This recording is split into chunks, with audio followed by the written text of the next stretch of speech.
नमस्कार। कार्यक्रम संकल्पमा यहाँहरूलाई हार्दिक स्वागत छ। म कल्पना भण्डारी।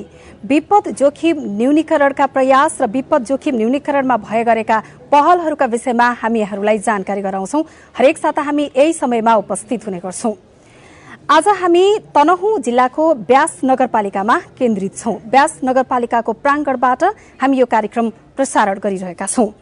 तनहुँ जिल्लामा पर्ने ब्यास नगरपालिका 60 वर्ग किलोमिटर क्षेत्रफलमा फैलिएको छ भने यहाँ 40,000 जनसंख्या रहेको छ। 8,703 घरधुरी संख्या रहेको छ भने वार्षिक 400 को हाराहारीमा घरहरू थपिने क्रम रहेको छ। 10% शहरी क्षेत्र, 10% अर्ध शहरी क्षेत्र र बाँकी ग्रामीण भूभाग रहेको ब्यास नगरपालिकाले 2068 सालबाट भवन निर्माण संहिता कार्यान्वयनमा ल्याएको छ। यो नगरपालिकाले भवन निर्माण संहिता कार्यान्वयनमा ल्याउँदाखेरि कस्तो नीति अपनाइरहेको छ अनि कार्यान्वयनको चरणहरू कसरी अगाडि बढिरहेको छ, सँगसँगै स्थानीयवासीको चासो र सरोकार कतिको छ, आज हामी यही विषयमा केन्द्रित हुनेछौँ भने सँगसँगै प्राकृतिक विपदको दृष्टिकोणले यो नगरपालिका कतिको सुरक्षित छ, पूर्व तयारी योजनाहरू के छन् भन्ने विषयमा पनि हामी केन्द्रित हुनेछौँ। सबैभन्दा पहिले प्यानलमा रहनुभएका महानुभावहरूको विषयमा जानकारी गराउन चाहन्छु। हामीसँग हुनुहुन्छ यस तनहुँ जिल्लाका प्रमुख जिल्ला अधिकारी शंकर खरेलज्यू, यहाँलाई स्वागत छ। त्यसैगरी हामीसँग यस ब्यास नगरपालिकाका कार्यकारी अधिकृत हुमनाथ शर्मा ढकालज्यू हुनुहुन्छ, यहाँलाई पनि स्वागत छ। त्यसैगरी यो ब्यास नगरपालिका र यो तनहुँ जिल्लामा राजनीतिक दलहरूले सर्वदलीय संयन्त्र गठन गरेका छन् र सर्वदलीय संयन्त्रका तर्फबाट हामीसँग प्रतिनिधि हुनुहुन्छ नेपाली कांग्रेसका नगर सभापति रामचन्द्र बस्नेतज्यू, यहाँलाई पनि स्वागत छ। त्यसैगरी हामीसँग यही ब्यास नगरपालिकाका इन्जिनियर हुनुहुन्छ रविन्द्रलाल मूलज्यू, यहाँलाई पनि स्वागत छ। सहभागीहरू हुनुहुन्छ जसले विभिन्न क्षेत्रको प्रतिनिधित्व गर्नुहुन्छ, सुरक्षा निकायका प्रतिनिधिहरू पनि हुनुहुन्छ, हामीसँग राजनैतिक दलका प्रतिनिधिहरू हुनुहुन्छ र सँगसँगै स्थानीय नगरवासी र बुद्धिजीवीहरू पनि हुनुहुन्छ। यहाँहरू सबैजनालाई म स्वागत गर्न चाहन्छु र सबैभन्दा पहिले अब कार्यक्रम सुरुवात गर्न चाहन्छु। प्रमुख जिल्ला अधिकारी शंकर खरेलज्यूलाई म सोध्न चाहन्छु, ब्यास नगरपालिका अथवा यो तनहुँ जिल्ला हेर्दाखेरि जति सुन्दर छ, डाँडा काँडा ढाकिएको सुन्दर भूमि छ, प्राकृतिक विपदको दृष्टिकोणले कस्ता कस्ता प्राकृतिक विपदहरू यहाँहरूले पहिचान गर्नुभएको छ? यहाँ विभिन्न किसिमका प्राकृतिक विपदहरू र प्रकोपहरू हामीले महसुस गरिराखेका छौँ, भोगिराखेका छौँ। जस्तै बाढी पहिरो, त्यसपछि आगलागी लगायत भूकम्प जहाँसुकै आउने विषय हो, भूकम्पका जोखिमहरू त जहाँसुकै आउने विषय हो, लगायतका समस्याहरू बेसिकल्ली बाढी पहिरो र हाम्रो चाहिँ आगलागीको समस्या अलि बढी मात्रामा पाइएको छ र 40 वर्षको इतिहासमा धेरै मान्छेहरूको मृत्यु पनि भइसकेको छ र हामीले यो तनहुँ जिल्लाको दैवी प्रकोप व्यवस्थापन समिति जुन जिल्ला समिति छ, अहिले हालचालै मात्रै यो विपद उत्थानशील तनहुँ भनेर 10 वर्षे हामी रणनीति पत्र तयार गरेर अस्तिको जिल्ला परिषद 23 गते मात्रै जिल्ला परिषद सम्पन्न भएको छ, त्यसमा पारित गरी कार्यक्रमहरू अगाडि बढाएका छौँ। प्रकोप आउन नदिने र आइसकेपछिका प्रकोपहरूलाई सकेसम्म छिटो रेस्पोन्स कसरी गर्न सकिन्छ भनेर हाम्रो समिति सदैव क्रियाशील रहिरहेको छ। हस्, यहाँलाई धन्यवाद दिन चाहन्छु। यस ब्यास नगरपालिकाका कार्यकारी अधिकृत हुमनाथ शर्मा ढकालज्यू, तपाईसँग चाहिँ मुख्य गरी भवन निर्माण संहिता कार्यान्वयनकै विषयमा म कुराकानी गर्न चाहन्छु। यो नगरपालिकाले 2068 सालमा भवन निर्माण संहिता कार्यान्वयनमा त ल्यायो, तर कार्यान्वयनको अवस्था कस्तो छ? तपाईहरूले कस्तो नीति लिएर अगाडि बढ्नु भएको छ, कस्तो देख्नुहुन्छ अवस्था? यो शहरी क्षेत्रमा भवन निर्माणको क्रम अत्यधिक भयो। अघि सुरुवातको क्रममा भन्नुभयो कि एक वर्षमा 400 जति घर निर्माण हुन्छ ब्यास नगरपालिकामा र त्यो 400वटा घर निर्माण पनि हुने र फेरि भूकम्पीय जोखिम न्यूनीकरणको हिसाब किताबले हामी त्यसमा केही न्यूनीकरण गर्न सकिएन भने भूकम्प आएको बेलामा धेरै नै धनजनको क्षति हुन्छ र ब्यास नगरपालिका त्यसबाट चाहिँ प्रभावित हुन्छ भन्ने हिसाब किताबले ब्यास नगरपालिका कार्यालयले पनि 2068 साल श्रावण महिनादेखि यो एनबीसी भवन निर्माण संहिता लागू गरेर हामी कार्यान्वयनमा गइरहेका छौँ र यो कार्यान्वयनको क्रममा हामीले सबैभन्दा पहिला तयार गरेको बनाएको चाहिँ के छ भने हाम्रो एउटा भवन निर्माण आचार संहिता सम्बन्धी निर्देशिका हो र त्यही निर्देशिकाको परिधिभित्र रहेर हामीले अहिले काम गरिरहेका छौँ। रविन्द्रलाल मूलज्यू, इन्जिनियर हुनुहुन्छ, नगरपालिका क्षेत्रमा कार्यरत हुनुहुन्छ, समग्र रूपमा यो नगरपालिकामा बनेका संरचनाहरू घरहरू चाहिँ इन्जिनियरको दृष्टिकोणले कतिको सुरक्षित होलान्? समग्र रूपमा भन्नुपर्दाखेरि हाम्रो ब्यास नगरपालिका जुन चाहिँ अहिलेसम्मको इतिहास हेर्ने हो भने जम्मा 40 वर्षको इतिहासमा चाहिँ यहाँसम्म आइपुगेको छ दमौली बजारको निर्माण प्रक्रियाको सन्दर्भमा हेर्दाखेरि। र सुरुमा बनेका भवनहरू जुन चाहिँ पिल्लरवाला प्रविधि थिएनन्, जुन चाहिँ गारोवाला प्रविधिका घरहरू थिए, ती घरहरू चाहिँ भैँचालो प्रतिरोधी नै थिए भन्न सक्छौँ हामी। किनभने ती भवनहरू अझै पनि हामी राम्रैसँग ठडिएका देख्न सक्छौँ। साधारण मर्मत गर्ने हो भने पनि ती भवनहरू राम्रा अवस्थामा छन्। तर जुन चाहिँ सिमेन्ट प्रयोग गरेर, डन्डी प्रयोग गरेर पिल्लरवाला प्रविधि बिचमा अप्नाइयो, यो बिचमा ती भवनहरू चाहिँ अत्यन्त कमजोर र नाजुक अवस्थामा रहेको चाहिँ हामीले पाएका छौँ। र जहाँसम्म 2058 सालदेखि हाम्रो भूकम्प प्रविधि राष्ट्रिय समाज नेपाल र ब्यास नगरपालिका बिच चाहिँ एउटा समझदारी पत्रमा हस्ताक्षर गरेर अब भैँचालो प्रतिरोधी भवन बनाउन हामीले सुरु गर्नुपर्छ भनेर हाम्रो अभियान सुरु भयो। त्योदेखि चाहिँ हाम्रा भवनहरू पक्कै पनि बलिया बनेका छन् भन्ने हामीले लागिरहेछ।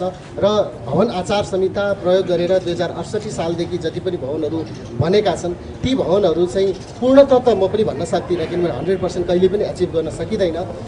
मलाई जहाँसम्म लाग्छ 70 देखि 80% भवनहरू चाहिँ भैँचालो प्रतिरोधी नै बनेका छन्। र पुराना भवनहरूका हकमा चाहिँ जो यो लागू हुनुभन्दा अगाडि बनेका छन् तिनीहरू तुलनात्मक रूपमा चाहिँ केही कमजोर रहेको चाहिँ म निवेदन गर्न चाहन्छु। सर्वदलीय संयन्त्रका प्रतिनिधि रामचन्द्र बस्नेतज्यू हुनुहुन्छ, उहाँलाई म सोध्न चाहन्छु, तपाईहरू जो राजनैतिक दलहरू हुनुहुन्छ, राजनैतिक दलको प्रतिनिधित्व गर्नुहुन्छ, समग्र रूपमा भवन निर्माण संहिता कार्यान्वयन गर्नको निम्ति आफ्नो नगरलाई सुरक्षित बनाउनको निम्ति तपाईहरूले कस्तो भूमिका खेल्नु भएको छ?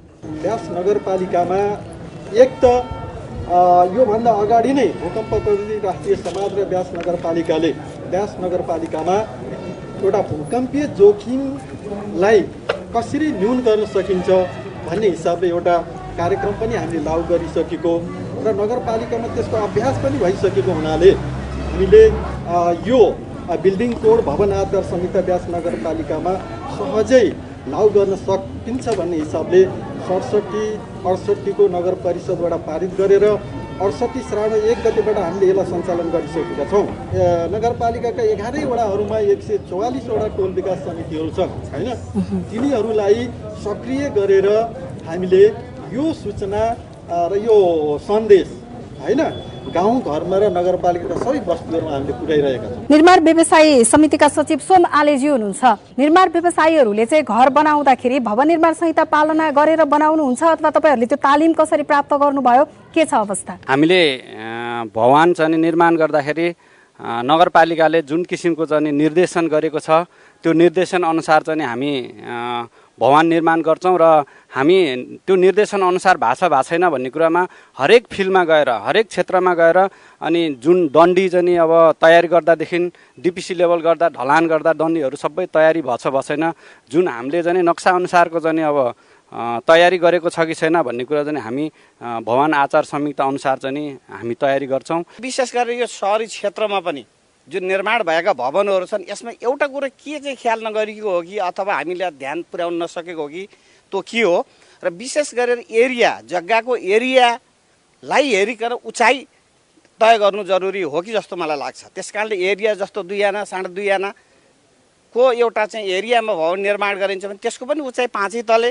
अब त्यसको चाहिँ 5-7 आनामा बनाइन्छ भने त्यसको पनि 5 तले गर्दाखेरि कमसेकम भूकम्प क्षति यो जोखिमपूर्ण नै हुन्छ कि जस्तो मेरो सोचाइ छ। यतापट्टि अलिक ध्यान जाओस्। यही विषयमा इन्जिनियर साहबको प्रतिक्रिया लिइहालौँ। जस्तो 2 आना 3 आनामा पनि घर बनाउने, 4-5 तलासम्म बनाउने खालको जुन उहाँले उठाउनु भयो एकदमै अत्यन्तै संवेदनशील विषय हो। यसमा चाहिँ नगरपालिकासँग कस्तो नीति छ? साँच्चै त्यस्तै गरिरहनु भएको छ कि के छ? भैँचालोले यो घर 2 आनामा बनेको रहेछ, यो 1 रोपनीमा बनेको रहेछ, यसलाई चाहिँ म भत्काउँदिनँ, यो चाहिँ 1 आनामा बनेको रहेछ यसलाई भत्काउँछु भनेर भन्दैन। सबभन्दा पहिलो कुरा यसले हामीले निर्माण कसरी गर्छौँ, त्यो निर्माण गर्दा पुर्याउनु पर्ने विधिहरू हामीले पुर्यायौँ कि पुर्याएनौँ त्यो चाहिँ प्रमुख हुन्छ। भवन आचार संहिताले त्यसलाई चाहिँ प्रमुखता दिएको छ। दण्डी तपाईँले भवन आचार संहिता अनुसार राख्नुभयो कि भएन, त्यो दण्डीको गसाई आचार संहिता अनुसार गर्नुभयो कि भएन, जोर्नीहरूमा बलियो तपाईँले बनाउनु भयो कि भएन, भित्र भएका गाह्रोहरू तपाईँले बाँध्नुभएको भएन। अहिले मेन फोकस चाहिँ हामीले आरसीसी बिल्डिङलाई गरेका छौँ। किन पनि भन्दाखेरि व्यास नगरपालिकाको विगतको अहिले भइरहेको बिल्डिङहरूको कस्ता कस्ता प्रकृतिका रहेछन् भवनहरू भनेर हामीले एकचोटि अध्ययन गरेका थियौँ। त्यो अध्ययनले के देखाएको छ भने 70% भन्दा बढी भवनहरू सिमेन्ट प्रयोग गरेर आरसीसी ढलान हुने रहेछन्।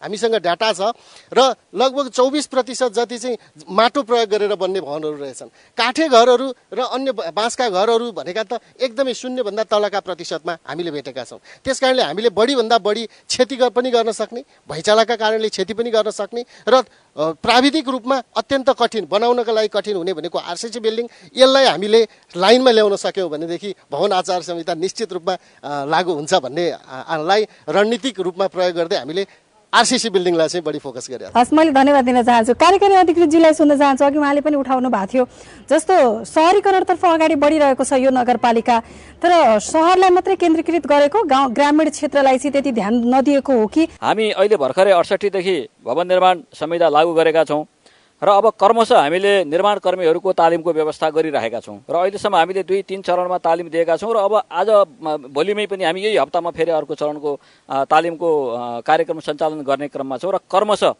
हामी चाहिँ अहिले फोकस गरेको कुरो के हो भने सहरी क्षेत्रमा बढी घरहरू निर्माण भइरहेको हुनाले यो सहरी क्षेत्रलाई फोकस गरेको र अब हामी क्रमशः ग्रामीण क्षेत्रहरूमा पनि जहाँ यो आरसीसी घरहरू भन्छन् तिनीहरूलाई भूकम्पीय जोखिम न्यूनीकरणको हिसाब किताबले त्यसका प्राविधिक पक्षहरूलाई समेत समावेश गरेर घर निर्माण सम्बन्धी नक्सालाई कार्यान्वयन गर्नको लागि हामी निर्माण कर्मीहरूलाई तालिम दिन्छौँ।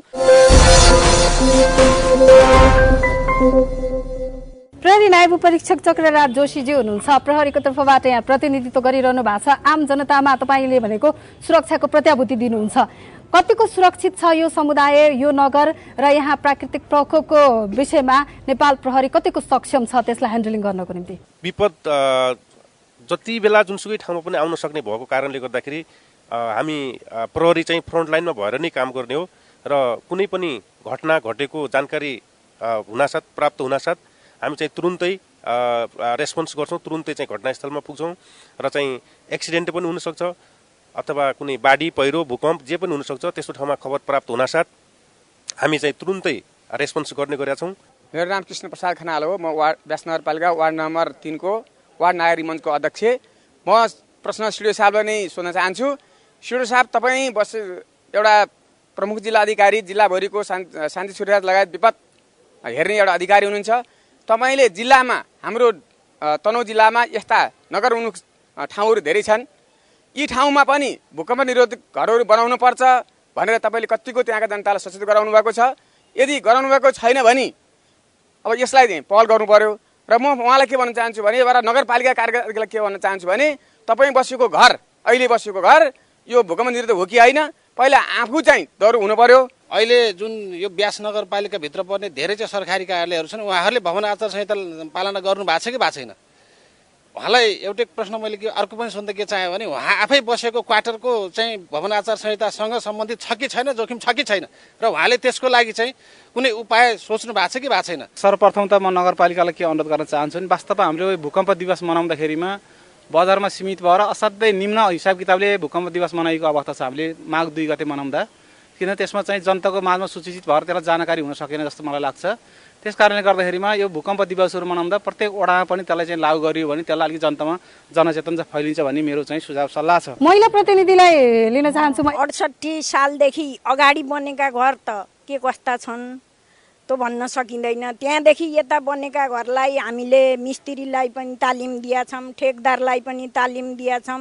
हामी सर्वदलीय पनि गएर सम्झाएर घरबेटीलाई सम्झाएर तपाईँ अहिले 1 सलाम नमारे 10 सलाम मार्न पर्ने छ, बुझिदिनुहोस् भनी सम्झाइ घर तपाईँको घर भने बमोजिम भएन भने सम्पूर्णको कागज पाउनुहुन्न साथी भनेर सम्झाएर पनि हामी काम गरेका छौँ। महिलाहरूलाई त्यस्तो खासै थाहा पाएको जस्तो लाग्दैन, किनकि काम कुरो चाहिँ गर्दाखेरि श्रीमानहरूसँग हुन्छ, आफ्नो अभिभावकसँग हुन्छ, तर त्यसमा चाहिँ महिलाले राखेर काम गर्ने देखिएको छैन, त्यो चाहिँ हुन्छ। अनि एउटा म सिडिओ साहबलाई चाहिँ एउटा प्रश्न राख्न चाहन्छु। अहिले दैविक प्रकोपमा चाहिँ कुरा त आयो र समिति पनि गठन गरिएको छ, तर यसमा हाम्रो महिला प्रतिनिधिहरू कति छन्, त्यसमा बालबालिकाहरूको चाहिँ सहभागिता छ कि छैन र महिला र बालबालिका त्यो प्रकोपबाट कसरी वञ्चित कसरी चाहिँ तयारी अवस्थामा बस्ने भनेर तनहुँ जिल्लाका महिलाहरूले थाहा पाएका छ कि छैन,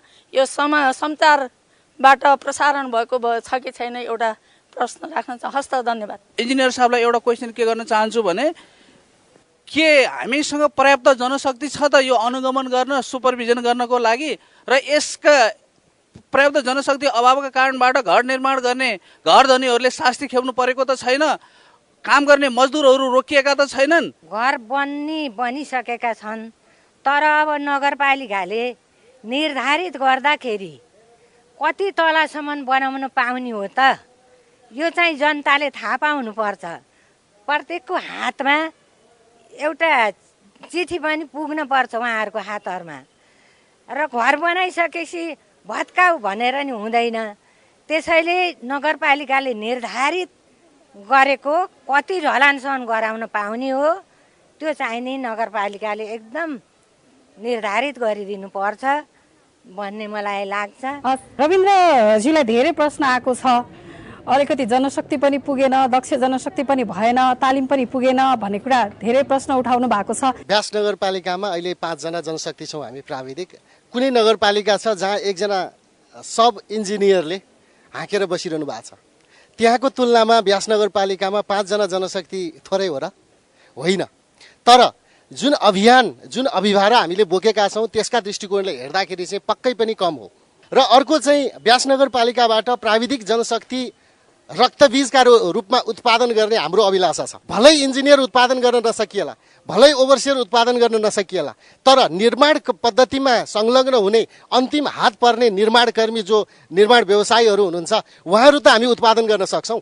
1 जना निर्माणकर्मीलाई हामीले तालिम प्राप्त गराउनु भनेको उहाँसँग सम्बन्धित 30-35 जना लेबरहरू र मिस्त्रीहरूलाई समेत सँगसँगै उहाँहरूलाई तालिम दिनु हो, बराबर हो भन्ने हाम्रो बुझाइ छ। आगामी वर्षभित्रमा हामी सम्पूर्ण निर्माणकर्मीहरूलाई सूचीकृत गर्नेछौँ र सूचीकृत भएका निर्माणकर्मीहरू मार्फत नै व्यासनगर क्षेत्रभित्र बन्ने सम्पूर्ण निर्माण कार्यहरूलाई चाहिँ गर्न दिइनेछ। पुराना घरहरूलाई सम्बोधन गर्नका लागि कम्तीमा पनि 2071 सालको चैत्र मसान्तसम्ममा सम्पन्न हुने गरी हाम्रो वार्षिक कार्ययोजनामा राखेका छौँ। एउटा रेट्रोफिट, पुरानो भवन प्रबलीकरण भन्छ, सबलीकरण भन्छ, त्यसलाई कसरी सबलीकरण गर्न सकिन्छ भन्ने बारे चाहिँ एउटा पाइलट प्रोजेक्टको रूपमा चाहिँ डेमोन्स्ट्रेसन प्रोजेक्ट चाहिँ गर्ने चाहिँ हाम्रो वार्षिक कार्यतालिकामा रहेको म यहाँहरूसँग अनुरोध गर्न चाहे। कार्यकारी अधिकृत हुन्नाथ शर्मा ढकालज्यू, धेरै प्रश्नहरू उठेको छ, अब कस्तो सङ्कल्प व्यक्त गर्न चाहनुहुन्छ कार्यकारी अधिकृतको हैसियतले यो नगरवासीको जुन आकांक्षाहरू छ त्यो पूरा गर्नको निम्ति र नगर सुरक्षित बनाउनको निम्ति? हामी नगरपालिका यो विषयमा अत्यन्तै संवेदनशील छौँ।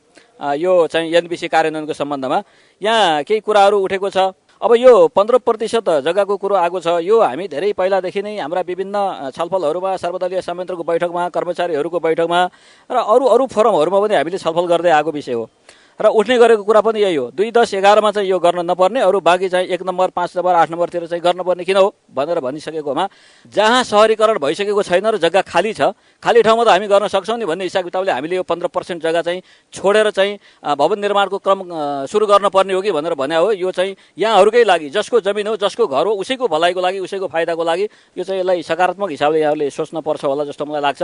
अब हामीले गर्नुपर्ने निर्माण कर्मीहरूको तालिमलाई पनि व्यापक रूपमा चाहिँ हामीले यो चाहिँ विस्तार गर्छौँ। गाउँमा पनि गर्छौँ, हामी सहरमा पनि गर्छौँ, धेरै सङ्ख्यामा गर्छौँ। अघि मलाई सोध्नुभएको थियो कार्यकारी अधिकृत बसेको घर चाहिँ भूकम्पीय जोखिमको हिसाबले न्यून छ कि छैन, न्यूनीकरण चाहिँ भएको घर हो कि होइन भनेर। हाम्रो अफिस त साह्रै पुरानो हो, सायद छ कि छैन, र अहिले बसेको घर जुन छ त्यो चाहिँ नयाँ निर्माण भएको घर हुनाले हामीले चाहिँ भवन निर्माण संहिता लागू भइसकेपछिको घर भएको हुनाले त्यो निश्चित रूपमा चाहिँ यो भवन निर्माण यो संहिता अनुरूपै भूकम्पीय जोखिम न्यूनीकरणको हिसाब किताबले बनेको छ भन्ने चाहिँ मैले गरेँ। हामी क्विक इमिडिएट रेस्पोन्सको लागि हामी जनशक्ति स्रोत साधन तत्कालीन जस्तो ट्रान्सपोर्टेसनका साधनहरूदेखि लिएर मानव साधन अरू साधनहरू इमिडिएट रेस्पोन्स मानवको थप क्षति हुन नदिने सन्दर्भमा हैन, अरू क्षति हुन नदिने सन्दर्भमा क्विक रेस्पोन्स गर्न हामी एकदम तयार भएको अवस्था हो। विपद प्रतिकार योजना हामी बनाएर सम्पूर्ण सूची, सम्पूर्ण इन्भेन्ट्री हामीसँग छ त्यो अवस्थामा। र महिला प्रतिनिधिज्यूहरूले महिलाहरू कति छन् भन्नुभएको थियो।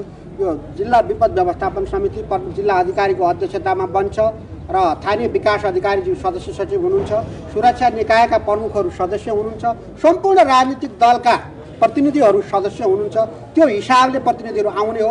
अब त्यसपछि क्षेत्रगत कार्यालय, महिला बालबालिका कार्यालय पनि प्रतिनिधित्व हुन्छ र यसमा महिलाकै हिसाबले भने छुट्टै प्रतिनिधित्व नभए तापनि त्यसैभित्रको महिला हो। मैले डाटामा एकिन अहिले ठ्याक्कै यतिजना भन्न सकिनँ, महिलाको राम्रै प्रतिनिधित्व यसमा छ।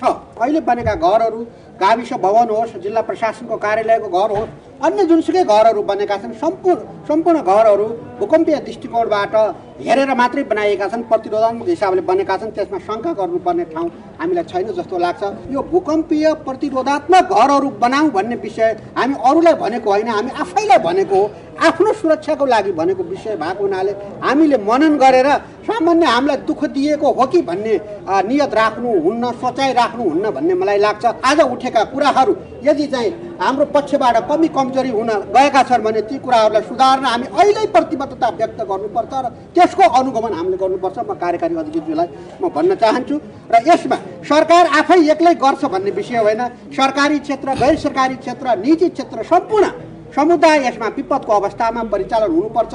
यो सबैको हाम्रो दायित्व हो भनेर हामी अगाडि बढ्यौँ भने जस्तोसुकै विपदलाई पनि हामी समाधान गर्न सक्छौँ। प्रमुख जिल्ला अधिकारीको हैसियतले हरेक विपदमा यो भनौँ न इमिडिएट रेस्पोन्स गर्ने प्रतिबद्धता म व्यक्त गर्दछु र यहाँहरू सबैको प्रतिबद्धताको पनि अपेक्षा गर्दछु। म धन्यवाद दिन चाहन्छु प्रमुख जिल्ला अधिकारी शङ्कर खरेलज्यूलाई, कार्यकारी अधिकृत हुमनाथ शर्मा ढकालज्यूलाई, त्यसै गरी सर्वदलीय संयन्त्रका प्रतिनिधि रामचन्द्र बस्नेतज्यूलाई र यस व्यास नगरपालिकाका इन्जिनियर रविन्द्रलाल मूलज्यूलाई पनि म धन्यवाद दिन चाहन्छु। सँगसँगै यहाँ जति पनि प्रतिनिधिहरू उपस्थित हुनुहुन्छ, यस्तो चर्को घाममा पनि बसिदिनु भयो, छलफल गर्नुभयो, आफ्नो नगरको विषयमा, आम जनमानसमा पनि जानकारी कस्तो छ भन्ने विषयमा आफ्ना प्रतिनिधिहरूको अगाडि यहाँहरूले जुन विषयहरू उठान गरिदिनु भयो यसको लागि म धेरै धेरै धन्यवाद दिन चाहन्छु। आज हामीले व्यास नगरपालिकाबाट यो कार्यक्रम प्रसारण गरिरहेका छौँ। व्यास नगरपालिकामा भवन निर्माण संहिता कार्यान्वयनको अवस्था कस्तो छ भन्ने विषयमा विशेष गरी छलफल केन्द्रित गर्यौं र आज यो छलफलको मुख्य निष्कर्ष के छ भने व्यास नगरपालिका आगामी दिनमा अझ बढी सशक्त रूपमा भवन निर्माण संहिता कार्यान्वयनलाई अगाडि लैजाने प्रतिबद्धता व्यक्त गरेको छ। सँगसँगै विभिन्न टोल विकास संस्था, नगर विकास संस्था र सँगसँगै राजनीतिक दलका प्रतिनिधिज्यूहरू र प्रमुख जिल्ला अधिकारीज्यूको पनि जुन प्रतिबद्धता आएको छ, निश्चय पनि यो प्रतिबद्धता सराहनीय छ। तर प्रश्न कहाँ हो भने प्रतिबद्धता भन्दा पनि कार्यान्वयन मुख्य प्रश्न हो र हामी आशा गरौँ यो कार्यान्वयनमा पक्कै जानेछ। हस्त आजको निम्ति कार्यक्रम संकल्पको समय सकिएको छ। हामीलाई बिदा दिनुहोस्। तपाईको सरोकारको विषय लिएर हामी फेरि अर्को हप्ता उपस्थित हुनेछौँ। हामीलाई बिदा दिनुहोस्। नमस्ते।